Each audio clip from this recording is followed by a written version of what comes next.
สวัสดีค่ะกลับมาสัปดาห์นี้สำหรับไลฟ์นะคะเกี่ยวกับสถาบันนะคะอีกแห่งหนึ่งในประเทศนิวซีแลนด์ค่ะที่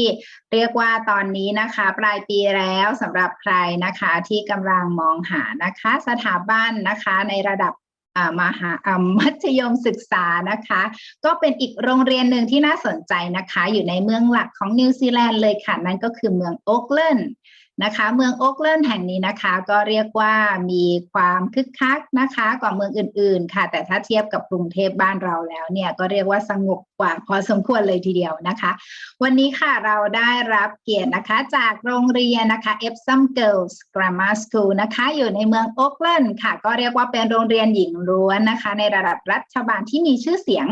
แล้วก็มีที่พักค่ะทั้งแบบหอพักแล้วก็โฮมสเตย์นะคะวันนี้เราได้รับเกียรติจากอาจารย์เชอรี่นะคะซึ่งจะมาอธิบายให้เราฟังเกี่ยวกับสถาบันนี้นะคะแล้วก็แขกพิเศษอีกคนหนึ่งนะคะซึ่งคิดว่าท่านผู้ปกครองแล้วก็น้องๆคงจะอยากฟังนะคะว่าชีวิตที่นั่นนะคะการเรียนที่นี่เป็นยังไงบ้างนะคะมีอะไรที่มีคำถามก็สามารถที่จะเจาะลึกกับน้องคนไทยก็คือน้องโนเบลนะคะน้องที่เรียนที่นี่ค่ะแล้วก็กำลังนะคะจบการศึกษาแล้วก็จะกลับมาประเทศไทยแล้วนะคะเพราะฉะนั้นเราไม่เสียเวลานะเดี๋ยวเรามารู้จักค่ะกับอาจารย์กันนะคะ so please welcome Miss Terry to our live hello Terry how are you Very well, thank you. Such a pleasure to be here with you today and sharing this experience. So thank you so much. And so we may start watching the video for your school so that people can get to know about the atmosphere. Yeah. Lovely. Thank you. Okay ค่ะเดี๋ยวเรามาชมวิดีโอกันนะคะ So please feel free to add anything that you would like to tell us during the video.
Oh, I would like to be there again, New Zealand.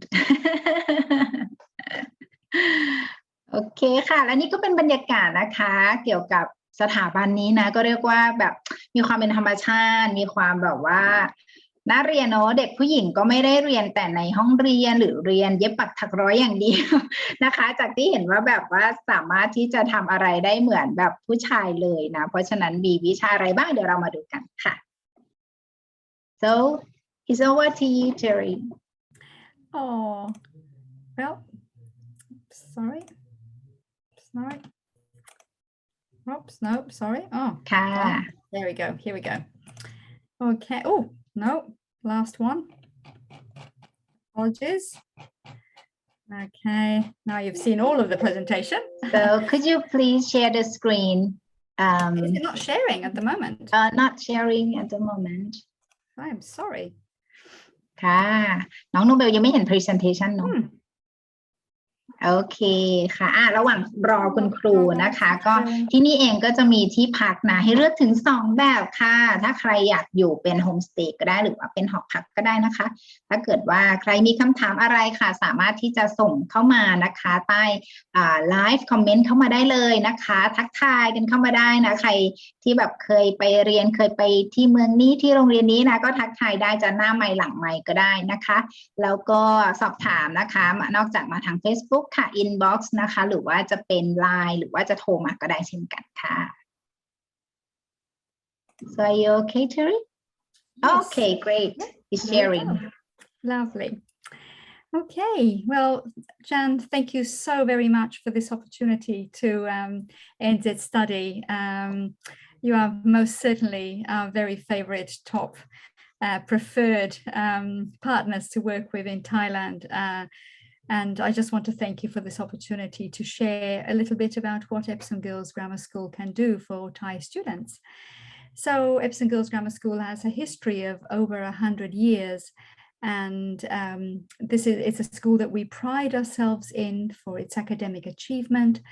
but also for the large options that students have to experience academic progress and also a wide range of not just subjects, but also extracurricular activities. Okay,นะคะ. So Terry, would you like to click from beginning or from the sorry, are you not seeing yet? Sure. Thank you นะคะก็คุณครูค่ะก็เรียกว่ายินดีอย่างมากเลยนะคะแล้วก็ดีใจมากที่วันนี้ค่ะได้มา Facebook Live นะคะกับพี่จันแล้วก็ทีมงาน ESA Study นะคะซึ่งเราเองก็ได้ทำงานร่วมกับ Epsom Girls มานานมากๆนะคะแล้วก็เรียกว่ามีน้องๆนะคะที่เรียนที่นี่อยู่เป็นประจำเลยนะคะเพราะฉะนั้นคุณครูนะก็มิสเมืองไทยเหมือนกันนะปกติเราก็มีแบบไปเยี่ยมซึ่งกันและกันนะไม่ว่าจะทีมงานเราไปที่นิวซีแลนด์หรือว่าอาจารย์จากที่นิวซีแลนด์ก็จะมาประเทศไทยมาเยี่ยมนักเรียนผู้ปกครองอะไรอย่างนี้นะคะก็วันนี้ค่ะสำหรับโรงเรียนนี้นะคะก็เป็นโรงเรียนหญิงล้วนนะแล้วก็นอกเหนือจากเรื่องของวิชาการนะคะน้องๆก็จะได้ด้านอื่นๆไปด้วยนะคะเดี๋ยวเรามาดูกันว่ามีอะไรบ้างค่ะ Thank you so much for that, Jan. And so yes, why choose a girl school? It's an environment that really fosters the different way that girls learn. You will find actually that grammar schools very often around the world are divided in boys schools and girls schools because they cater very much specifically to the way that the individual sexes learn. So in a world where, or in an environment, in a school environment where there are only girls, there is an opportunity for girls to really explore their full potential without the threat of the boys around. And the same goes for the boys' school, of course. Think about leadership positions. They're not competing with boys. Every girl has a leadership position in a girls' school. Girls are more willing and more open to taking risks without being afraid of being teased or being ridiculed, which is really important. So girls' schools really provide that fostering environment that allows them to go on a journey of self-discovery and a way to discover their full potential. Okay, thank you very much, Terry. And that's very interesting. ค่ะสำหรับโรงเรียนหญิงล้วนนะทำไมจะต้องเลือกเรียนที่โรงเรียนหญิงล้วนนะคะก็เรียกว่าโรงเรียนหญิงล้วนเนี่ยนะคะก็มีความเข้มแข็งในเรื่องของความสำเร็จทางด้านวิชาการนะคะซึ่งจริงๆแล้วเนี่ยน้องๆผู้หญิงก็จะตั้งใจเรียนอยู่แล้วนะคะแล้วก็เรียกว่ามีความโดดเด่นนะนอกเหนือจากด้านนี้แล้วนะมันก็ไม่ได้มีแรงกดดันอะไรแล้วหรือว่ามันไม่มีอะไรที่จะทำให้รู้สึกแบบว่าค่อยเขวเลยอะไรอย่างนี้นะเวลาที่มีนักเรียนชายอยู่ด้วยนะเพราะฉะนั้นเนี่ยก็จะทำให้น้องผู้หญิงค่ะมีความมั่นใจนะแล้วก็สามารถที่จะมีตำแหน่งในเรื่องของความเป็นผู้นำต่างๆได้เลยในทุกๆตำแหน่งนะในโรงเรียนนะเพราะฉะนั้นเนี่ยทุกๆคนค่ะก็สามารถค่ะที่จะมีความเป็นผู้นำ แล้วก็อยากจะทดลองอะไรนะคะก็ได้เลยสำหรับที่นี่ค่ะแล้วก็น้องนักเรียนผู้หญิงค่ะก็จะมีความแบบโอเพนนะคะแล้วก็จะได้รับโอกาสอย่างเต็มที่ถ้าเกิดว่าเรียนที่เป็นโรงเรียนหญิงล้วนนี้ค่ะ Thank you Terry Thanks, Jan. You're so good at this. It's amazing. Thank you. So just a few facts and figures in terms of who we are. We are a large schools, actually. At the moment, there are 2,150 students enrolled at our school. 76 of those students are international. And we are very, very, very blessed to say that we've got 12 incredible Thai students that we have the honor of hosting and of seeing flourish and grow and explore and improve and become just, they came beautiful and they're leaving even more beautiful. So just in terms of a little bit of what our facilities have, we have very large park grounds where you will find students just enjoying the fields, lying under trees and just enjoying each other's company. I can see that Noble is smiling, she knows that. And there are there are actually 106 teaching rooms and spaces. So for a large school like ours, of course, we need a lot of rooms, teaching rooms, but we have also specialized technology and science areas, media studies, video production and audio. We have some incredible sporting facilities and also a theatre, a state-of-the-art theatre. สำหรับที่โรงเรียนนี้นะคะถ้าใครอยากรู้ว่าไซส์แค่ไหนนะก็เรียกว่าเป็นโรงเรียนที่ไซส์ค่อนข้างใหญ่นะแล้วก็มีชื่อเสียงนะคะแล้วก็เป็นโรงเรียนที่มีประวัติที่ยาวนานอยู่แล้วนะคะด้วยไซส์ของนักเรียนทั้งหมดทั้งโรงเรียนประมาณ 2,150 คนนะคะตรงนี้ก็มีนักเรียนต่างชาติประมาณ76คนนะคะเป็นนักเรียนไทยก็ 12% เรียกว่าพอสมควรนะคะแล้วก็ไม่เหงาเกินไปนะคะยังมีเพื่อนๆกันค่ะแล้วก็โรงเรียนนี้ค่ะถึงแม้ว่าจะเป็นโรงเรียนใหญ่นะแต่ว่ามีพื้นที่ที่เยอะมากนะคะแล้วก็เรียกว่าอย่างที่บอกค่ะว่ามีก่อตั้งมานานนะกว่า100ปีนะคะประมาณ100ปีนะคะแล้วก็มีสวนมีพื้นที่มีแบบความเป็นธรรมชาติเยอะมากนะคะอย่างน้องเนี่ยก็ยิ้มเลยเวลาที่คุณครู พูดถึงตรงนี้นะเพราะว่าที่นั่นก็คือถึงแม้ว่าเป็นโรงเรียนใหญ่แต่พื้นที่ใหญ่กว่า นะคะมีให้น้องๆแบบว่าสามารถจะทำกิจกรรมอะไรอย่างนี้ได้เยอะเลยนะคะแล้วก็คุณครูนะคะคุณครูเนี่ยก็เรียกว่ามีเขาเรียกว่ามีคุณครูที่เยอะนะคะแล้วก็คอยซัพพอร์ตนักเรียนได้ทุกๆเรื่องนะคะแล้วก็ที่นี่เองนะนอกเหนือจากการเรียนที่เรียกว่าโดดเด่นโดยภาพรวมแล้วนะคะเขาก็ยังเด่นในเรื่องของด้านเทคโนโลยีด้านวิทยาศาสตร์นะคะด้านของสื่อต่างๆหรือว่าการทำวิดีโอออดิโอนะคะหรือว่าการจะเล่นกีฬานะก็มีหลากหลายมีเรียกว่าเหมือนชมรมอะไรอย่างนี้ก็ค่อนข้างที่หลากหลายด้วยนะคะเพราะฉะนั้นเนี่ยเรียกว่านอกเหนือจากในห้องเรียนก็ต้องออกกำลังกายให้แข็งแรงด้วยนะคะแล้วก็ต้องทำกิจกรรมอื่นๆนะคะเพื่อที่จะได้แบบว่ามีสังคมนะคะนอกเหนือจากแค่การเรียนนะคะเพราะฉะนั้นตรงนี้เองค่ะก็เรียกว่ามีโอกาสในหลายๆอย่างนะซึ่งเดี๋ยวเราจะได้มาคุยต่อไปกับน้องโนเบลด้วยนะคะว่านอกเหนือจากห้องเรียนแล้วที่นู่นหนูทำอะไรบ้างนะคะโอเค thank you So in terms of, so I've shown you a little bit about the facilities, and now I'd really like to focus on the academic results that we achieve. I was saying before that we really pride ourselves as a school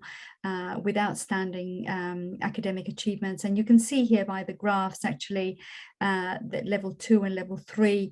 students achieve well beyond what the national achievement standard is. These are results compared to similar school to ours, and we are, you know, across New Zealand, and we are really pleased with these. We are pleased, actually. The teachers are pleased, but I have to say that the principal is never happy. The principal always wants more, and I suppose she's absolutely right. If you look at the second chart here on the right, you'll find the qualifications within endorsement. But these are students that have done exceptionally well, and a lot of those also are the students that receive also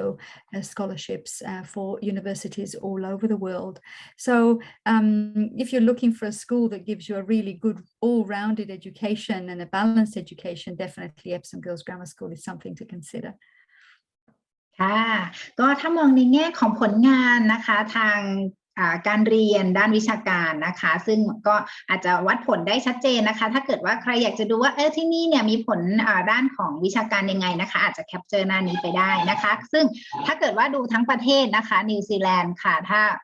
เขาจะมีระบบนะคะที่นี่ก็จะสอนเป็นระบบ NCEA ของประเทศนิวซีแลนด์นะคะซึ่งถ้ามองในเรื่องของ level 2 level 3ซึ่งเป็นชั้นสูงของนิวซีแลนด์นะคะเขาก็จะได้สูงกว่าค่าเฉลี่ยของทั้งประเทศนิวซีแลนด์อยู่แล้วนะคะแล้วก็นอกเหนือจากนี้ค่ะก็ในเรื่องของทุนการศึกษานะนักเรียนของเขาเองก็ได้ทุนนะคะเยอะแยะมากมายแล้วก็ทั่วโลกเลยค่ะ Thank you So students who come to Epsom Girls Grammar School actually graduate and are accepted in universities all over the world, as you can see. Students go to the United States, to Europe, and they go to Singapore, Hong Kong, Australia, and many this year in particular, and last year staying in New Zealand. That shows us that really the education that we provide prepares students really to start their education regardless of which parts of the world they choose to study at, and we're really proud of that. Actually, Thai students typically, I have to say, go back to Thailand. We see them leave with a broken heart, but we also understand that it's important that they follow their dreams. Yeah. แล้วก็หน้านี้นะคะก็บอกถึงว่าพอน้องๆนะที่เรียนแล้วเนี่ยค่ะก็ไปต่อกันที่หลากหลายเลยนะคะแน่นอนก็นอกเหนือจากประเทศนิวซีแลนด์นะคะน้องๆก็สามารถที่จะไปต่อยอดที่ประเทศอื่นๆตามที่เห็นในแผนที่ได้เลยนะคะไม่ว่าจะเป็นแบบใกล้ๆอเมริกาอังกฤษออสเตรเลียอาจจะใกล้หน่อยนะหรือน้องบางคนถ้าจบจากที่นี่แล้วนักเรียนไทยอาจจะมีกลับมาต่อที่ไทยบ้างนะคะแล้วก็มีประเทศอื่นๆค่ะตามที่เห็นในภาพเลย Thank you. So in year 9 and year 10, just to show you a little bit about what available subjects there are, these are the 2 years that I like to call taster courses, because the students have the opportunity to explore subjects that are outside of their normal curriculum. So of course they've got the 5 subjects that are compulsory: English, maths, PE, science, and social studies. But above that, they also have half-year courses of art, drama, music, interior design, product design, robotic, and so on. The year is definitely divided in 2. So in the second part of the year, they can do all sorts of, we offer 6 different languages, so they can investigate languages, but they can look also at food technology, environmental studies. And so this really helps them to identify what are the subjects that they're really passionate about and what they could be potentially good at moving into a future career. So this is the foundation, I feel very strongly, where students get to experience a lot of things, but then finally they can really streamline their learning towards what their strengths and passions are. ถ้าเรามามองในแง่ของว่าแต่ละชั้นปีนะคะคือที่เนี่ยมีตั้งแต่เยียร์9ถึง13นะคะแต่ละชั้นปีมีการเรียนวิชาอะไรยังไงบ้างนะคะถ้าพูดถึงเยียร์9ค่ะก็เรียกว่าเป็นปีเริ่มต้นของน้องๆนะคะก็เทียบเท่ากับบ้านเราก็คือม.3 นะคะที่นั่นเองค่ะวิชาส่วนใหญ่ก็จะเป็นวิชานะคะที่น้องๆจะต้องเรียนอยู่แล้วนะคะก็จะมีแต่ละเทอมก็จะมีการเลือกเรียนนะคะในบางวิชาตามที่เห็นในภาพเลยนะคะถ้าใครกำลังคิดว่าจะเข้าเยียร์9เยียร์10ก็สามารถแคปเจอร์หน้านี้ไปได้เลยนะคะถ้าขึ้นพอเยียร์10ค่ะก็เรียกว่ามีการเรียนนะคะที่เป็นตัววิชาหลักอยู่แล้วนะคะแต่ว่าก็จะมีตัวที่เป็นวิชาที่เลือกขึ้นมานะคะก็เรียกว่าจะเลือกได้หลากหลายมากขึ้นนะคะค่ะ Thank you And so moving into the senior years, year 11 and 13, most students, of course, identify their area of strength in year 9 and year 10, and then in year 11, 12, and 13, they really focus as the number of subjects that they study becomes smaller. So in year 13, of course, they're studying 5 subjects, and that really allows them to focus. Now, if you look at year 11, 12, and 13, you'll see there are some subjects written in red. Those are subjects that are compulsory. Students have no choice, but they have to take them. And then you'll see subjects written in blue. Those subjects are actually, you need a prerequisite. So it means that you have to have studied it before the year that you actually intend to take it, or you need to have permission from the HOD of the subject. And the black subjects are actually subjects that are free for everybody. There are no requirements of entry.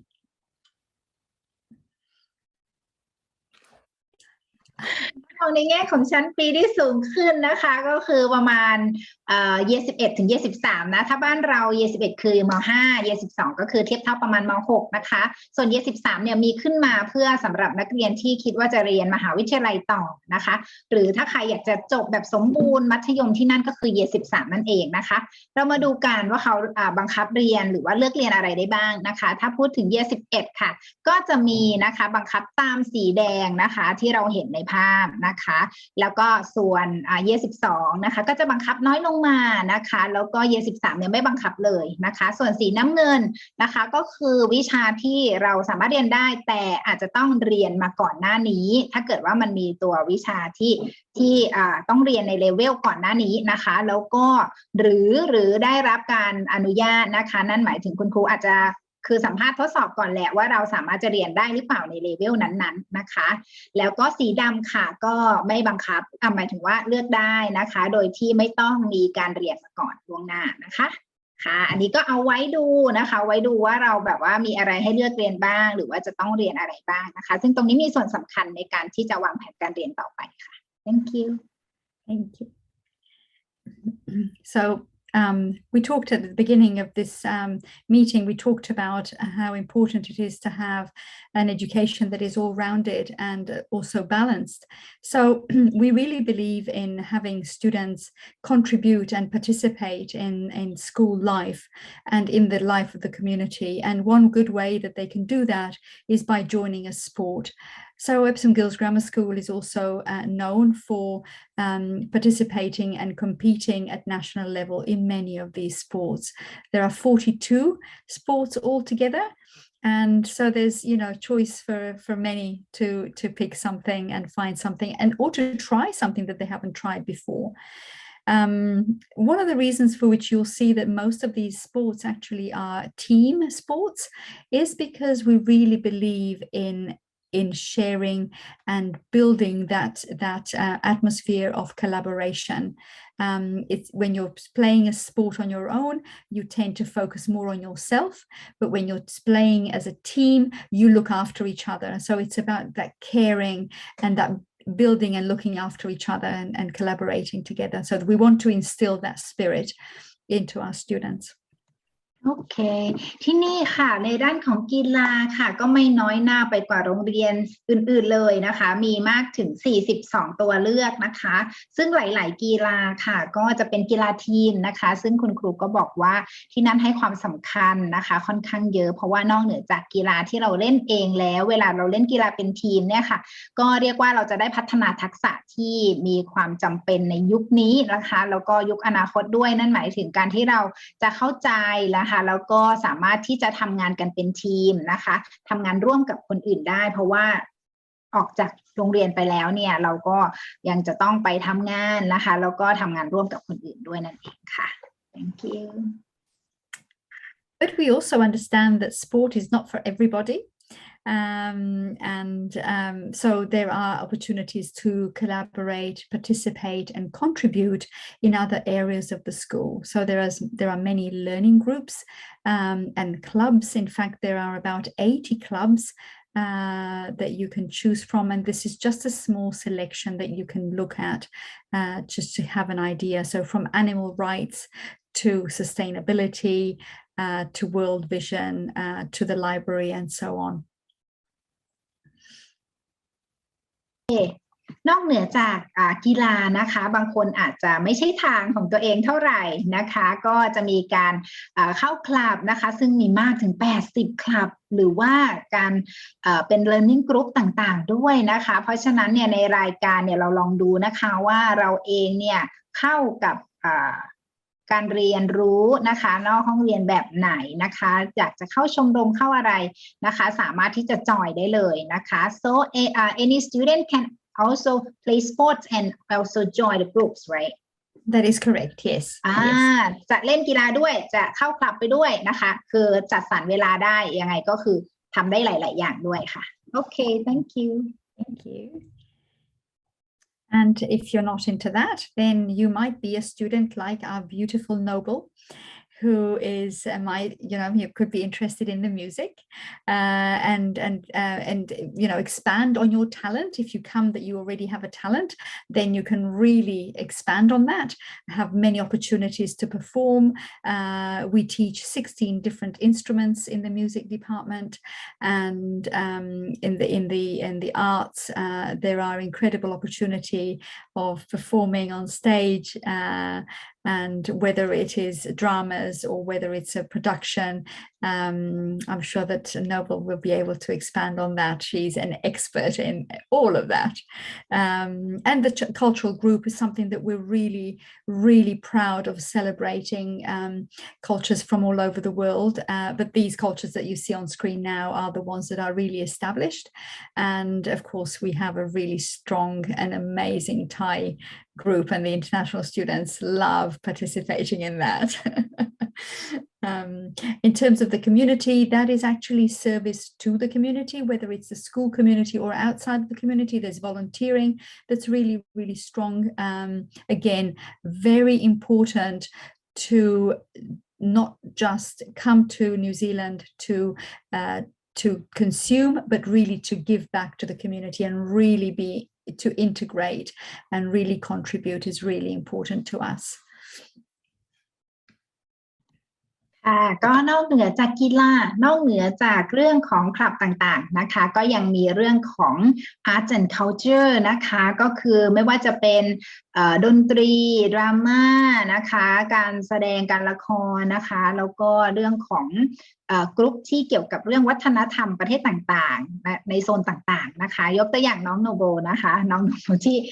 คุณครูบอกนะคะว่าอาจจะแบบสนใจเป็นพิเศษนะในเรื่องของดนตรีใช่ไหมคะแล้วก็ร้องเพลงอะไรอย่างนี้นะคะเพราะฉะนั้นตรงนี้ค่ะน้องๆก็สามารถที่จะมีโอกาสค่ะที่จะได้จอยได้เข้าร่วมกับวงคอนเสิร์ตหรืออะไรอย่างเงี้ยหลายๆอย่างนะคะเพียงแต่ว่าให้เราเนี่ยบอกความต้องการแล้วก็ได้ไม่ว่าจะทดลองตั้งแต่ระยะเริ่มต้นหรือว่าเป็นระดับมืออาชีพแล้วนะคะนั่นหมายถึงมีความรักแล้วก็มีแพชชั่นที่พอสมควรนะคะเพราะฉะนั้นเนี่ยโรงเรียนก็ให้โอกาสกับทุกๆคนนะคะนอกเหนือจากนี้ค่ะการที่เราสนใจในเรื่องของตัวเองการเรียนวางแผนแล้วเนี่ยนะคะก็อยากจะให้เผื่อแผนในเรื่องของสังคมชุมชนนะคะก็จะมีกิจกรรมหลายๆอย่างค่ะที่นักเรียนเนี่ยอาจจะเป็นอาสาสมัครนะคะวอลันเทียนะคะแล้วก็ทำประโยชน์กับสังคมนะคะก็อย่างที่เห็นว่าก็จะมีหลายๆโอกาสที่เราสามารถที่จะไปจอยตรงนี้นะคะแล้วก็เรียกว่าก็สามารถจะเป็นพอร์ตโฟลิโอของตัวเองได้ด้วยนะเวลาที่เราจะทำอะไรต่อยอดไปในอนาคตค่ะ thank you So just looking at the future and thinking about any courses in New Zealand possibly might be reopening by July. Unfortunately, we can't give you any guarantee, but I would encourage you in any case to start investigating the opportunities that are available and talk to NZ Study about that. So while these dates are confirmed for students starting in New Zealand who are already in New Zealand, they're not confirmed for students who are coming from offshore. ค่ะสำหรับในเรื่องของวันปิดเปิดเทอมนะคะหรือว่าที่นั่นเขาเรียกกันว่าเทอมเดทนะคะตรงนี้สำหรับปีหน้าค่ะก็เรียกว่าเทอม1ถึงเทอม4จะจบในปีนะคะเริ่มต้นปีจบสิ้นปีนะคะปกติแล้วนะคะสำหรับเทอม1ก็จะเริ่มประมาณสัก ปลายมกราจนถึงต้นกุมภานะคะแล้วก็ไปจบที่เมษาแล้วก็เทอม2เริ่มพฤษภาไปจบที่กรกฎาเทอม3กรกฎาถึงกันยานะคะแล้วก็เทอม4ช่วงปลายปีก็คือตุลานะคะจนกว่าจะสอบเสร็จก็แล้วแต่ชั้นปีนะคะทั้งนี้เองสำหรับสถานการณ์ตอนนี้นะคะก็เรียกว่าปีหน้าเนี่ยก็ต้องดูกันเป็นระยะในการอัปเดตว่านิวซีแลนด์จะเปิดประเทศนะคะให้นักเรียนต่างชาติในระดับมัธยมศึกษาเข้าได้เมื่อไหร่บ้างนะคะซึ่งคาดการณ์ตอนนี้อาจจะคร่าวๆประมาณสักกลางปีหน้าแต่อันนี้ก็ยังไม่ได้รับรองยืนยันนะคะก็เดี๋ยวเราต้องดูการประกาศจากรัฐบาลกันเป็นระยะค่ะ Thank you If you're interested in knowing where our students live, then there are several opportunities for you to consider. So the first is Homestay. The majority of our students do live in homestay accommodation that are very delicately selected by our wonderful accommodation manager. And it's really important that the students and their families, before they come, give us as much information as you can about what you love. We don't want to put you in a home that has cats if you hate cats. So it's really important that you let us know. One thing we do, however, promise is that we are there to support you through this journey of discovering also, you know, what your perfect family would look like. And if the homestay is not what you're after and you're thinking more about the hostel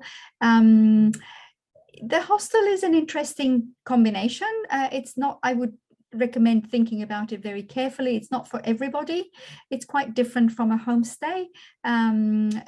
It's great if you have an experience in a hostel. If you've never been in a hostel before, it could be quite hard to go from a home in your family to a hostel. It can feel a little bit lonely. But it's also, you know, it's very well organized. It's quite strict, I have to say. They have strict rules around waking up time, going to bed, and stuff like that. It's fully staffed, of course, overnight. It's very monitored, and the structure is very, very, very fixed, if you like. Yes, so. And we do have some students who actually come to New Zealand with their parents or live with their family friends or aunts and uncles. So that's a possibility as well. สำหรับในแง่ของที่พักนะคะที่นี่ก็หลักๆเลยก็จะมีตัวเลือกของโฮมสเตย์หรือว่าครอบครัวชาวนิวซีแลนด์นะคะแล้วก็ที่พักที่เป็นโฮสเทลของโรงเรียนหอพักนั่นเองนะคะสำหรับโฮมสเตย์นะคะก็เรียกว่านักเรียนต่างชาติส่วนใหญ่ของโรงเรียนนี้นะคะก็จะพักเป็นแบบโฮมสเตย์ค่ะครอบครัวชาวนิวซีแลนด์ก็จะถูกคัดเลือกนะคะจากรายการตามใบสมัครนะคะที่เรากรอกไปนะตอนแรกว่าเราอยากจะได้โฮมสเตย์ประมาณไหนเรามีบุคลิกยังไงยกตัวอย่างเช่นแบบแพ้นะคะไม่สามารถที่จะอยู่กับแมวได้แพ้ขนแมวหรืออะไรนี้เป็นต้นยกตัวอย่างนะคะก็สามารถที่จะระบุตรงนั้นมาให้เยอะที่สุดแล้วเขาก็จะพยายามไปจัดหาโฮมสเตย์นะคะให้ใกล้เคียงแล้วก็น่าจะเหมาะสมกับเรามากที่สุดนั่นเองนะคะซึ่งตรงนี้เองนะคะก็เรียกว่ามีเบอร์ติดต่อฉุกเฉินนะคะถ้าเกิดว่ากรณีอะไรก็ตามนะคะเราสามารถติดต่อจากอาจารย์นะคะที่โรงเรียนได้เช่นกันการอยู่แบบโฮมสเตย์ก็จะทำให้เราพัฒนาภาษาอังกฤษนะคะโดยการที่ว่าเราต้องใช้ภาษาอังกฤษตลอดนั่นเองนะคะโดยการอยู่กับครอบครัวที่นั่นนะคะแล้วก็ในส่วนของหอพักแตกต่างกันอย่างไรนะคะหอพักเนี่ยน้องๆก็จะมีห้องนะคะส่วนตัวซึ่งก็เหมือนโฮมสเตย์ก็จะมีห้องส่วนตัวนั่นเองนะคะแล้วก็จะจัดให้อยู่ในกลุ่มของชั้นปีที่ใกล้เคียงกันนะคะทีนี้สำหรับโฮสเทลหรือหอพักเนี่ยค่ะก็แล้วแต่ขึ้นอยู่กับแต่ละคนนะคะว่าเหมาะสมหรือว่าคุ้นเคยกับการอยู่แบบนี้หรือเปล่านะคะถ้าเกิดว่าคุ้นเคยอยู่แล้วนะคะเข้ากับเพื่อนๆได้ง่ายอะไรเงี้ยนะคะก็อาจจะเหมาะกับที่นี่นะคะซึ่งที่นี่เองก็จะมีอาจารย์นะคะที่คอยดูแลแต่ทั้งนี้เองนักเรียนบางคนก็อาจจะอยู่กับโฮมสเตย์เหมาะกว่าเช่นกันนะคะเพราะฉะนั้นตรงนี้ก็ขึ้นอยู่กับความเหมาะสมทั้งนี้ทั้งนั้นค่ะบางกรณีค่ะก็จะมีคุณพ่อหรือคุณแม่ไปอยู่กับน้องๆที่นั่นด้วยนะคะหรือว่าเราจะไปอยู่กับญาติๆที่อยู่ในโอ๊คแลนด์ค่ะก็สามารถทำได้เช่นเดียวกันนะคะก็เพียงแต่แจ้งมาแล้วเดี๋ยวเราก็จะดำเนินการประสานงานให้ค่ะ Thank you So how do you apply? Well, NZ Study will help you to fill in an application form, and once it's submitted, we will do an English test, and we will have an Skype interview. That's with me, and Noble will tell you I didn't eat her when she was doing the interview. We had lots of fun. Then we issue you with an offer of place, and when the fees are due, those have to be paid so that you can actually get a visa. And once we get the receipt, then you can apply with Immigration New Zealand to get your documents that allow you to come. ค่ะและนี่ก็คือขั้นตอนนะคะถ้าเกิดว่าใครตัดสินใจได้แล้วค่ะว่าโอเคที่นี่แหละนะคะเหมาะกับเรานะคะสามารถที่จะ1ค่ะก็กรอกใบสมัครคือจริงๆแล้วเนี่ยติดต่อทีมงาน NCEA Study นะคะเราก็จะบอกขั้นตอนแล้วก็ process ทุกอย่างให้เลยนะคะแต่ถ้าพูดถึงขั้นตอนคร่าวๆนะคะตามที่เห็นในภาพนี้ก็คือว่าสามารถที่จะกรอกใบสมัครเสร็จนะคะก็จะมีการทดสอบภาษาอังกฤษนะคะจากนั้นก็คือสัมภาษณ์กับอาจารย์เทอรี่นี่แหละนะคะซึ่งก็เดี๋ยวถามน้องโนเบลได้นะว่าสัมภาษณ์อะไรกันบ้าง นะคะซึ่งอาจารย์ก็บอกว่าเป็นการสัมภาษณ์ที่แบบว่าคือไม่ได้แบบดูตึงเครียดอะไรเงี้ยนะคะแต่ว่าอาจารย์ก็อยากจะรู้จักเรานั่นเองนะคะว่าเป็นอะไรยังไงพร้อมมากน้อยแค่ไหนนะคะจากนั้นค่ะพอผ่านทุกอย่างเรียบร้อยสามารถที่จะได้เอกสารใบตอบรับนะคะที่เรียกว่า offer of place นั่นเองนะคะจากนั้นชำระค่าเรียนนะคะได้รับใบเสร็จแล้วก็ยื่นวีซ่าได้เลยค่ะจากนั้นก็ดำเนินการขั้นอื่นๆแล้วก็เดินทางไปเรียนที่นิวซีแลนด์ค่ะ thank you So this is the international department with one actually the dean is currently actually a different dean, but there's Coco Purdy, she is the international administrator, and Joe Bostock is the accommodation coordinator, and then Bex actually is the dean, but now she's in Wellington. She moved to Wellington, so that we have another dean, and Sarah is the administrative support, and there's me. That's us. และนี่ก็เป็นทีมงานนะคะที่ดูแลนักเรียนต่างชาติที่โรงเรียนนี้นั่นเองนะคะก็คือจะมีอาจารย์ค่ะที่เป็นทีมแล้วก็จะมีห้องนะคะเป็นโซนของอาจารย์ที่คอยซัพพอร์ตน้องๆนะคะนักเรียนต่างชาติที่อยู่ที่นั่นนะคะแล้วก็น้องๆนักเรียนไทยนะคะถ้ามีอะไรนะคะไม่ว่าจะเป็นเรื่องต่างๆเรื่องของการเรียนเรื่องของที่พักเรื่องอื่นๆนะคะสามารถที่จะคุยกับอาจารย์ที่นี่ได้เลยค่ะก็นำทีมโดยอาจารย์เทอรี่นั่นเองนะคะแล้วก็มีแผนกต่างๆค่ะ And just a few things that some of our students have said about us in terms of their experience with us. It was lovely meeting lots of different nationalities. They felt that it was a place where they could belong. They found that people were kind and compassionate and had they learned passion and learned the things that they love to learn. The teachers and students were kind. And somebody said it was highly competitive, but fun. This is a student actually studying biochemical engineering at the moment, and some others have said that it's been an unforgettable study experience. I think everybody has a different experience depending what they come for and what they want to achieve, and I think there is really something for everybody. และนี่ก็เป็นคำบอกเล่านะคะจากนักเรียนศิษย์เก่าที่นี่นั่นเองนะคะว่าไปที่นี่แล้วเราเป็นยังไงบ้างนะคะนอกเหนือจากเดี๋ยวเราจะมาฟังน้องโนเบลกันนะคะก็ค่ะสำหรับบางหลายๆคนเลยนะเขาก็บอกว่ามาที่เนี่ยเขาได้รู้จักผู้คนที่หลากหลายนะคะหลากหลายประเทศด้วยนะคะแล้วก็เรียกว่าจะเป็นครั้งหนึ่งในชีวิตที่เขาจะจดจำไว้เลยนะคะแล้วก็ที่นี่เองนะก็ทำให้เขาแบบว่ามีส่วนร่วมนะก็เหมือนเป็นคนแบบว่าส่วนหนึ่งของที่นี่ไปเลยนะคะแล้วก็เขาได้พบผู้คนที่ใจดีแล้วก็ต่างมีแบบมีแรงบันดาลใจมีแพชชั่นอะไรอย่างเงี้ยนะคะแล้วก็เรียกว่าคุณครูนักเรียนโฮสต์นะคะโฮมสเตย์นะคะก็เรียกว่าใจดีแล้วก็ช่วยเหลือนะคะแล้วก็บางคนก็บอกว่าที่นี่เนี่ยเรียกว่ามีการแข่งขันที่สูงนะแต่ว่าก็สนุกค่ะนะคะเรียกว่าก็ช่วยกันทำให้แต่ละคนพัฒนามากขึ้นเนาะแล้วก็เรียกว่าเป็นประสบการณ์การเรียนที่จะไม่มีวันลืมเลยนะคะก็เรียกว่าเป็นความประทับใจนะคะจากน้องๆศิษย์เก่าที่นี่ค่ะ thank you So just to give you an idea of what our alumni do, so if you come to Epsom Girls Grammar School, you will brush shoulders with people who are in fashion or who are in medicine or are on stage. They are passionate politicians who lead the world. And this is just to give you an idea of just the breadth of opportunities that you are able to explore if you come to Epsom Grammar School. And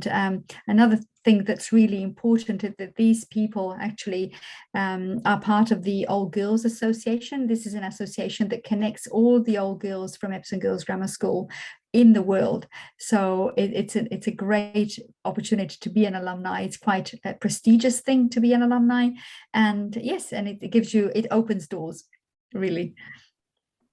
และนี่ก็เป็นตัวอย่างนะคะศิษย์เก่าของโรงเรียนนี้ที่มีชื่อเสียงนะคะเป็นเพียงแค่ส่วนหนึ่งนะคะก็เรียกว่านิวซีแลนด์เนี่ยเป็นประเทศนะคะที่ให้ความสำคัญกับเรียกว่าผู้หญิงเยอะนะแล้วก็โดยเฉพาะในแง่ของนายกรัฐมนตรีนิวซีแลนด์นะคะก็มีเป็นผู้หญิงนะคะอย่างคุณเฮเลน คลาร์กนะคะก็เรียกว่าเป็นศิษย์เก่าที่นี่แล้วก็เป็นนายกของประเทศนิวซีแลนด์นะคะในอดีตมาจนมานานนะคะนานหลายปีนะเกือบ10 ปีเลยทีเดียวนะคะเพราะฉะนั้นเรียกว่ามีหลากหลายสาขานะคะที่เรียกว่าจบจากที่นี่ไปแล้วก็สร้างชื่อเสียงนะคะมากมายค่ะก็อยากจะให้ลองดูเป็นตัวอย่างนะคะแล้วก็หวังว่าน้องๆก็จะเป็นอีกคนหนึ่งนะคะที่จบจากที่นี่แล้วก็จะได้สร้างชื่อเสียงด้วยค่ะ Thank you And so if you want to contact us, the best way to do it is definitely through NZ Study. NZ Study know us very well. We've been working together for many years, haven't we, Jan? It's been absolutely wonderful. And so you are the expert on all things New Zealand, and you are the expert also on all things Epsom Girls Grammar School. It's a privilege to be able to say, please contact Jan and her team in Bangkok. Thank you so much Terry you are so kind นะคะแล้วก็สำหรับใครนะคะที่สนใจที่นี่ค่ะเรียกว่าโอ้โหฟังมานี่น่าสนใจมากๆเลยนะคะก็ถ้าอยากจะสมัครนะคะหรือสอบถามเพิ่มเติมค่ะสำหรับโรงเรียนนี้นะคะแล้วก็ข้อมูลต่างๆนะคะสามารถติดต่อทีมงานได้เลยค่ะนะคะพี่แจนเองนะคะชื่อที่เห็นในภาพนี้นะคะแล้วก็มีทีมงานพี่ๆนะคะก็เรียกว่าเรามีทีมที่คอยซัพพอร์ตแล้วก็ให้คำแนะนำแล้วก็ขั้นตอนต่างๆนะคะโดยที่จะอำนวยความสะดวกในทุกๆขั้นตอนเลยนะคะ Okay, thank you so much, Terry. So if there is any questions coming, so I would like to ask you maybe by the end after we talk to Noble and some may have questions for you. Sure, I'll be here. Thank you. โอเคและนอกจากนี้นะคะน้องๆและผู้ปกครองนะคะยังสามารถที่จะพบอาจารย์เทอร์รี่นะคะได้อีกนะคะแล้วก็ทีมพี่ๆล่ามที่จะคอยแปลให้สำหรับใครที่อยากจะพูดคุยแล้วก็มีคนที่แปลให้ด้วยนะคะก็ในงานเชียร์กาแฟนะคะเดี๋ยวขออนุญาตให้พี่ทีมงานช่วยแชร์นิดนึงนะคะ So Terry, would you please unshare the screen and then we can share the yes เชียร์กาแฟ นะคะก็สำหรับงานแฟร์นะคะที่จะถึงวันเสาร์นี้แล้วค่ะอีกไม่กี่วันนะคะถ้าใครยังไม่ลงทะเบียนสามารถสแกน QR code ด้านหน้านะคะเป็นงานออนไลน์ค่ะสามารถจะเข้าได้จากที่ไหนก็ได้ทั่วโลกนะคะแล้วก็ 10 โมงเช้าถึง 6 โมงเย็นนะคะเป็นงานมหกรรมศึกษาต่อต่างประเทศนะคะที่มีหลากหลายประเทศด้วยกันแล้วก็โดยเฉพาะนิวซีแลนด์มีมากถึง10 บูธด้วยกันนะคะจำนวนโรงเรียนก็มีมากกว่า10นะพี่จันคิดว่าน่าจะเกือบ20 โรงเรียนนะคะที่เราสามารถที่จะไปลองคุยกับอาจารย์ได้นะคะสามารถแชทแล้วก็วิดีโอคอลกันได้เลยนะคะโอเคนะคะเดี๋ยวเรากลับมาที่น้องโนโบบ้างนะคะสวัสดีค่ะเป็นยังไงบ้างคะตอนนี้อากาศที่นั่นโอเคไหมเอ่ยค่ะก็เริ่มร้อนแล้วค่ะจริงๆก็เริ่มเข้าซัมเมอร์แล้วค่ะใช่โอเคก็เรียกว่าสักเท่าไหร่คะ20 กว่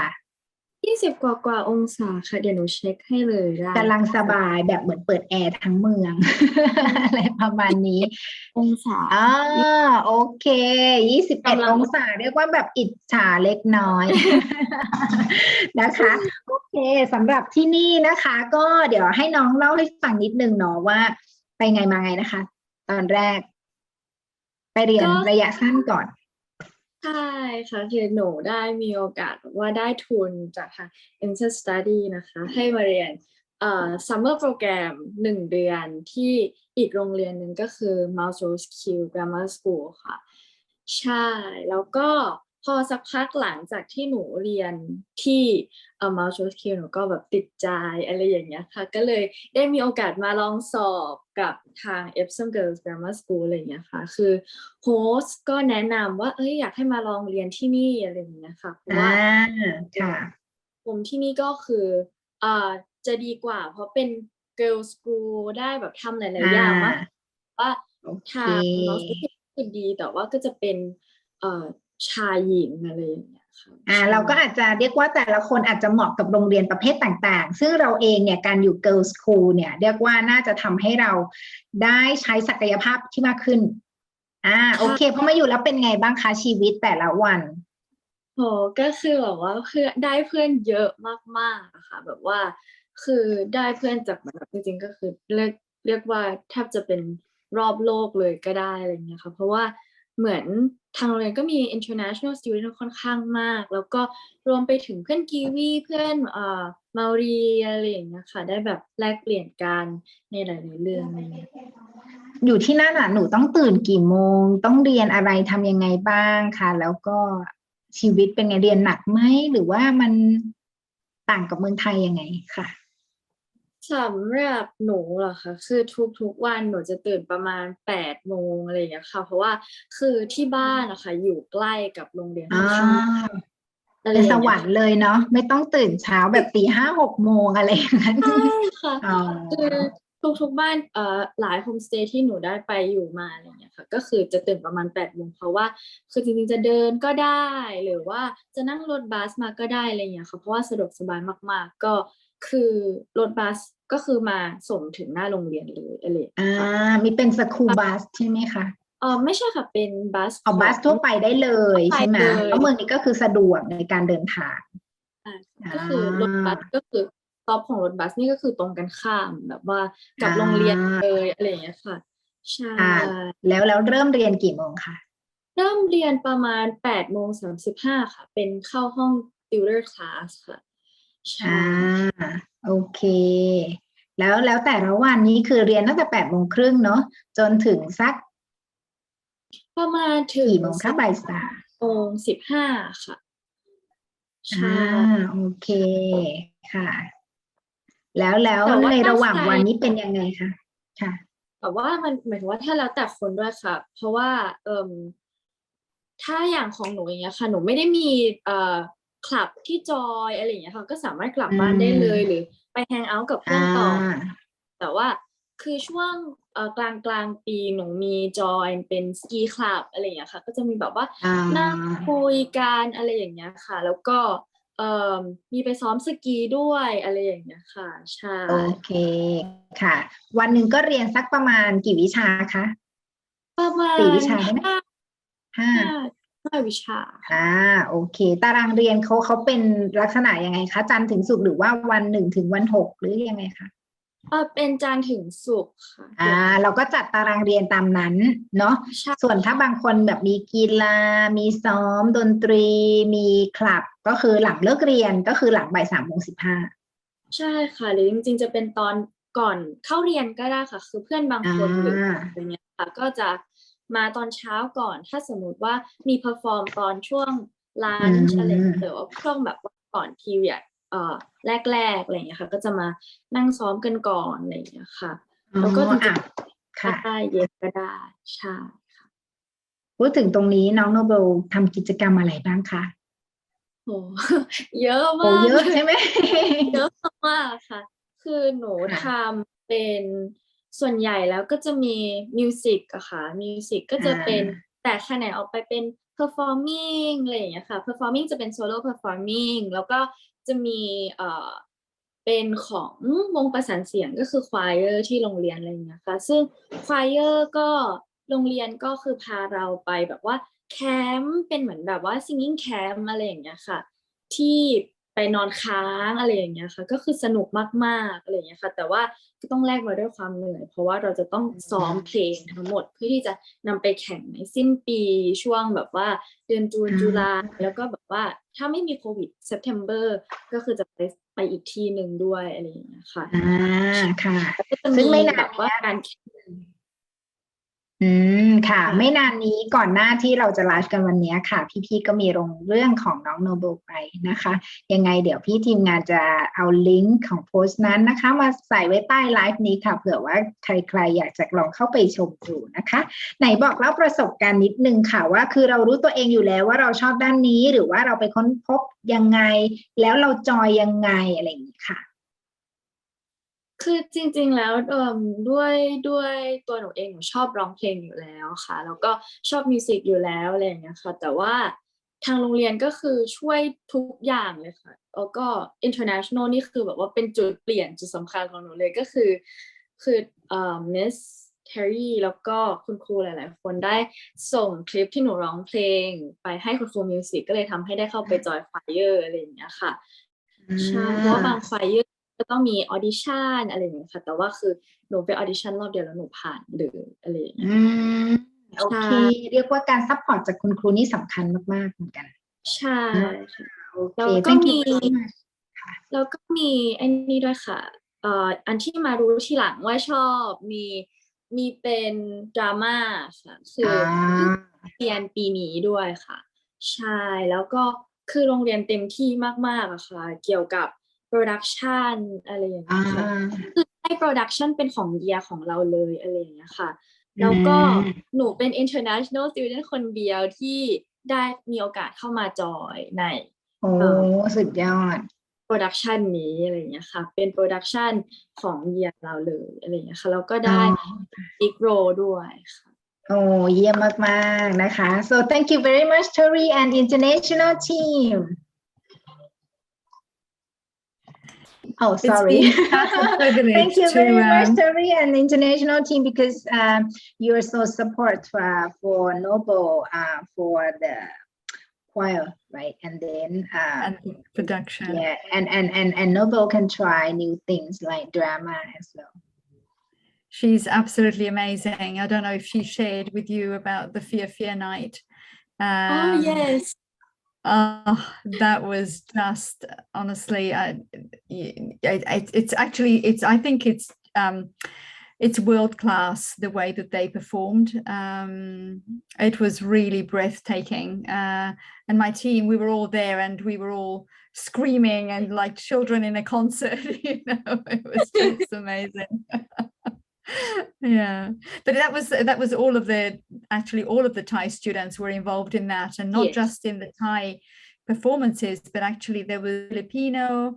What else was it, Noble? There was quite a few other performances you were part of. Yeah.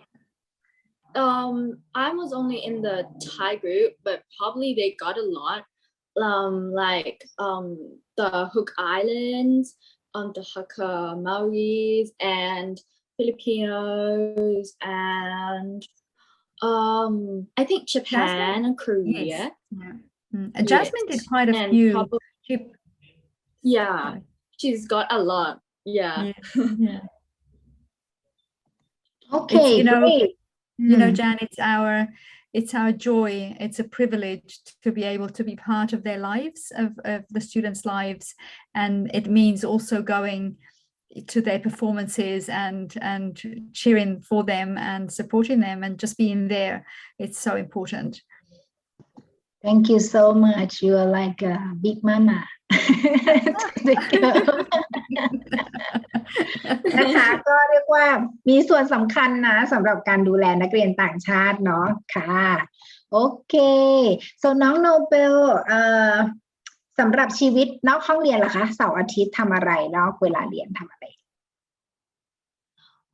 หนูก็จะมีไปเที่ยวกับเพื่อนๆค่ะแล้วก็รวมถึง host family พาไปเที่ยวด้วยค่ะใช่ก็คือส่วนใหญ่ก็จะเที่ยวในเมืองอะไรอย่างเงี้ยค่ะหนูก็จะเป็นพวกที่จะไปชอบนั่งปาร์คปิกนิกอะไรอย่างเงี้ยค่ะแล้วก็ถ้าเข้าเมืองก็จะไปพวกแบบว่า ซื้อของช้อปปิ้งหรือว่าไปนั่งดูอาร์ตแกลเลอรี่ไปมิวเซียมอะไรอย่างเงี้ยค่ะมี ใช่ ความเป็นอาร์ตมาก เรียกว่าแบบมีความเอนจอยกับชีวิตอะไรอย่างเงี้ยเนาะโอเค ก็ดีนะเป็นไอเดียเนาะสำหรับน้องๆหรือว่าผู้ปกครองว่าคือมันไม่ได้แบบว่าแค่เข้าห้างช้อปปิ้งเที่ยวแต่ว่าเราก็สามารถที่จะแบบบาลานซ์ชีวิตนะนอกเหนือจากในห้องเรียนเราก็อยากให้ไปแบบว่าเปิดโลกในการใช้ชีวิตที่นิวซีแลนด์เพราะมันมีอะไรให้ทำหลายอย่างนะคะแล้วก็มีเรื่องของกิจกรรมต่างๆนะที่จะได้ใช้ทั้งแบบว่าออกกำลังกายหรือว่าไปดูสถานที่ที่มันแบบน่าสนใจแล้วก็อย่างที่น้องบอกนะมีแบบชมรมสกีหรือว่าได้ไปทำกิจกรรมอะไรพวกอย่างนี้ด้วยใช่ไหมคะอย่างช่วงปิดเทอมหรืออะไรอย่างเงี้ยค่ะใช่ค่ะคือมีเยอะมากเลยค่ะคือถ้าไม่มีโควิดระลอกเนี้ยค่ะก็คือหนูอาจจะได้ไปสกีอิงทริปกับเพื่อนๆอะไรอย่างเงี้ยค่ะรวมถึงไปร้องเพลงก็จะมีไปแข่งที่เมืองแฮมิลตันด้วยใช่ค่ะแล้วก็เอ่อช่วงที่ผ่านมามีกิจกรรมเยอะมากรวมถึงแล้วก็หนูได้ไปดูพวกแบบถ้าของดราม่าอย่างเงี้ยค่ะเขาก็จะมีพาไปดูละครเลยอะไรอย่างเงี้ยค่ะแล้วก็คือไม่ได้จ่ายเยอะด้วยคือเราจ่ายเป็น student อะไรอย่างเงี้ยค่ะแล้วก็เป็นราคาที่ถูกแล้วก็ production เขาก็ดีด้วยอะไรอย่างเงี้ยค่ะเรียกว่าเราก็จะได้ใช้คือนอกห้องเรียนเนี่ยมันก็สามารถจะรีเลทกับเรื่องเรียนได้แต่ก็เป็นการพักผ่อนหรือว่าเป็นการทำกิจกรรมอื่นๆไปในตัวเนาะโอเคอันนี้ก็น่าสนใจมากๆนะคะเพราะว่าค่ะบางคนก็อาจจะไปสายกีฬาก็วันหยุดก็อาจจะไปซ้อมไปแข่งกีฬาอะไรอย่างนี้เป็นต้นเนาะโอเคค่ะแล้วตอนนี้เป็นยังไงคะแพลนของน้องค่ะตอนนี้คือเรียนจบแล้ว ใช่ค่ะก็มีแพลนไปเที่ยวค่ะใช่ก็มีไปเที่ยวอ๋อแล้วก็จริงๆแล้วถ้าไม่มีโควิดก็โรงเรียนหมายถึงทาง international department เนี่ยมี summer program ด้วยค่ะใช่จริงๆก็เดี๋ยวน่าจะมีแต่ว่าหนูกลับก่อนอะไรอย่างเงี้ยค่ะแต่ว่าจะเป็นน้องก็คือ list ใกล้จะกลับ เยอะมากใช่ค่ะ ค่ะแล้วพี่จันค่ะแบบโอเคเรนโบว์โทษทีพาไปหลายที่มากแบบว่าพวกสวนสนุกพาไปมิวเซียมอะไรอย่างเงี้ยค่ะคือแบบได้ไปเที่ยวหลายที่มากๆใช่คือจริงๆอาจารย์ที่โรงเรียนไม่ได้ทำหน้าที่แค่ในโรงเรียนนะคะยังถือว่าคือนักเรียนอินเตอร์เหมือนเป็นลูกเขาแบบว่าหนึ่งกลุ่มเลยนะคะที่เขาจะคอยแบบดูว่าน่าจะทำกิจกรรมอะไรให้อะไรอย่างนี้ใช่ไหมคะใช่ค่ะคืออ่ดูแลาเลยนึกว่าเป็นคุณแม่คนที่สองแล้ว เออ ค่ะแล้วก็ยังไงหวังว่าเนอะท่านกลับมาแล้วเนี่ยพี่แจนก็คิดว่าเราคงอยากจะกลับไปเยี่ยมนิวซีแลนด์อีกนะเพราะว่าแน่นอนจากประสบการณ์แล้วนะคะมีน้องๆแบบเยอะมากค่ะก็นอกเหนือจากกลับไปคนเดียวก็จะชวนญาติพี่น้อง ครอบครัวนะคะไปเที่ยวไปขับรถเที่ยวไปอะไรอย่างนี้กันด้วยเนาะโอเคท้ายนี้ฝากอะไรนิดนึงไหมคะเอฟซัมเกิลเป็นยังไงดีไหมอยากจะบอกอะไรกับพวกเราหรือเปล่าค่ะ อยากจะบอกว่าจริงๆ Epsom Girls เป็นโรงเรียนที่ดีมากๆสำหรับตัวหนูอะไรเงี้ยค่ะถึงแม้ว่ามันจะเป็นโรงเรียนหญิงล้วนครั้งแรกในชีวิตหนูแต่ว่าคือโรงเรียนมอบโอกาสมอบหลายๆอย่างให้เรามากๆอะไรอย่างเงี้ยค่ะเป็นพวกถึงแม้จะเป็นพวกเรื่อง academic หรือว่าพวกเรื่องที่เป็นวิชาการโรงเรียนก็คือสนับสนุนมากๆอะไรอย่างเงี้ยค่ะอย่างเพื่อนหนูก็ได้ไปเรียนแบบว่าแมทที่แบบว่า สูงแล้วก็แบบว่าได้ลองไปแข่งได้ลองไปอะไรอย่างนี้ด้วยแล้วก็เรื่องอาร์ตเรื่องตึกเรียนอะไรอย่างเงี้ยค่ะก็คือดีมากๆแล้วเขาก็จะแบบว่าสนับสนุนนักเรียนเต็มที่อะไรอย่างเงี้ยค่ะไม่ว่าจะเป็นแบบแนวไหนอะไรอย่างเงี้ยค่ะเรื่องมิวสิกเรื่องอาร์ตเพอร์ฟอร์มิงเขาก็จะสนับสนุนค่อนข้างมากอย่างที่โรงเรียนก็จะมีเธียเตอร์ให้เลยอะไรอย่างเงี้ยค่ะเป็นแบบ Ray Freeman Art Department อะไรอย่างเงี้ยค่ะก็จะสามารถไปแสดงละครที่นั่นได้เลยแล้วก็โรงเรียนก็จะสนับสนุนนักเรียนโดยการถ้ามีคอนเสิร์ตหรือเป็นแบบวงออร์เคสตราของโรงเรียนแบบว่าทำคอนเสิร์ตก็นักเรียนก็สามารถเข้าไปดูได้ซัพพอร์ตกันเองคนละประมาณ$5อะไรอย่างเงี้ยค่ะเข้าไปดูเพื่อนๆซัพพอร์ตเพื่อนๆแล้วก็คือแต่ละโปรดักชันที่เขาจัดก็คือค่อนข้างจะแบบอลังการมากๆคือหนูยังแบบ โอ้โหชื่นชมโรงเรียนที่ให้นักเรียนได้ลองทำในสิ่งที่ไม่เคยทำมาก่อนด้วยอะไรอย่างเงี้ยค่ะแล้วก็คุณครูใจดีมากๆอยากให้ทุกคนลองเปิดใจดูว่าถึงแม้ว่าจะเป็น Girls School แต่ว่า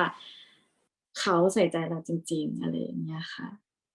และนี่ก็คือเป็นอะไรที่พิเศษเนาะที่นอกเหนือจากโรงเรียนทั่วๆไปที่เราเคยไปมาเนาะ so Nobel has so sweet words for Epsom girls and totally recommend everyone to study here at Epsom girls and so especially the international department is so supportive Thank you, darling. give a lot of opportunities to the girls. Yeah. Thank you so much, Terry and the team. We love doing what we do. That's for sure. Okay. So now we have some questions for you and also Noble. So Terry, for next year, how many Thai students have you got at the moment? So I think at the moment, so at the moment confirmed for next year, we're probably looking at 6 international students staying, finishing. Actually, we have a new student starting who's already in New Zealand and moving from another area. Okay. Yes. So there's 7 Thai students. There'll be 7, yeah. Mm-hmm. Okay, great. Okay, good number. And for the boarding house, hostel, parents would like to see what it looked like. So do you have any video or pictures or the link that you may send us and we can show or place under the Facebook Live? Yes. So on the I don't have the link to that particular video, but I can definitely send it to you, Jan. That's not a problem. Okay. However, there is a in the long video on the International Department's website, there is actually some quite good footage of the hostel. So they can have a look at that as well. Okay, thank you. ค่ะแล้วก็คำถามที่ว่าหอพักหน้าตาเป็นยังไงนะคะเมื่อกี้สำหรับนักเรียนไทยปีหน้ามี7 คนนะคะแล้วก็หน้าตาโรงเรียนหน้าตาหอพักเป็นยังไงนะคะจริงๆในเว็บไซต์ของโรงเรียนค่ะในส่วนของ International นะคะก็จะมีให้ดูด้วยแต่ยังไงเดี๋ยวทางทีมงานจะลองเข้าไปหาดูนะคะวิดีโอตัวนี้แล้วก็ส่งลิงก์มานะคะในคอมเมนต์ของ Facebook Live นี้ค่ะโอเคมีคำถามสำหรับน้อง Noble so it's a question for Noble นะคะถ้าเกิดว่ามีนักเรียนที่ไปเรียนที่นี่ค่ะน้อง Noble จากประสบการณ์ที่เห็นเนี่ยค่ะนักเรียนไทยมักจะไปทำอะไรกันอย่างเช่นคลับอะไรกีฬาอะไรที่นั่นค่ะส่วนใหญ่ก็จะเป็นมาจอยไทยกรุ๊ปค่ะแล้วก็มีไทยกรุ๊ปค่ะเราจะเป็นไทยกรุ๊ปของ Art and Culture ค่ะก็จะทำอะไรบ้างค่ะเราจะมีพี่ๆอย่างพวกหนูอะไรอย่างเงี้ยค่ะก็จะเตรียมทุกอย่างมาให้แล้วก็คือทุกคนก็จะมาส่วนใหญ่ก็จะมาแกะท่ารำแล้วก็เพราะเฟียไนท์ก็จะมีแบบแกะท่ารำแล้วก็จะมีรำไทยขายอาหารไทยอะไรอย่างเงี้ยค่ะค่ะเขาขายกันเมื่อไหร่ยังไงอะคะจริงๆของเราจะอยู่ช่วงเทอม1ถึงเทอม2ค่ะสำหรับเฟียไนท์แต่ว่าคือตอนนี้มันยังไม่ได้ exactly day อะไรอย่างเงี้ยค่ะอยู่ประมาณช่วงเทอม1เทอม2ค่ะโดยปกติแล้วเนอะจะอยู่ในช่วงนั้นมันจะเรียกว่าเป็นไงคะเป็น international night หรือว่าเป็นนักเรียนก็อาจจะทำอาหารเกี่ยวกับประเทศนั้นๆมาอะไรอย่างนี้ใช่ไหมคะโอเคนี่ก็เป็นส่วนหนึ่งเนอะที่แบบว่าที่เขาบอกว่าแข่งขันสูงแต่ว่าสนุกดี ซึ่งมันก็จะแบบเรื่องเหล่านี้โอเคน่าสนใจมากเลยค่ะโอเคค่ะ so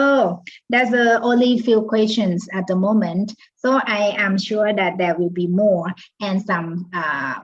parents or students may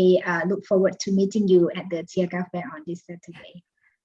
I'll be looking forward to that too. นะคะแล้วก็ขอบคุณน้อง Nobel มากๆ Thank you very much น้อง Nobel for joining us today. สวัสดีค่ะ Kia ora and bye bye from in the study from Epsom Girl and from Okay so และนี่ก็มาถึงช่วงสุดท้ายแล้วนะคะยังเดี๋ยวเราใน EP ถัดไปนะคะในถัดไปsay goodbye bye bye Bye. Thank you. Bye.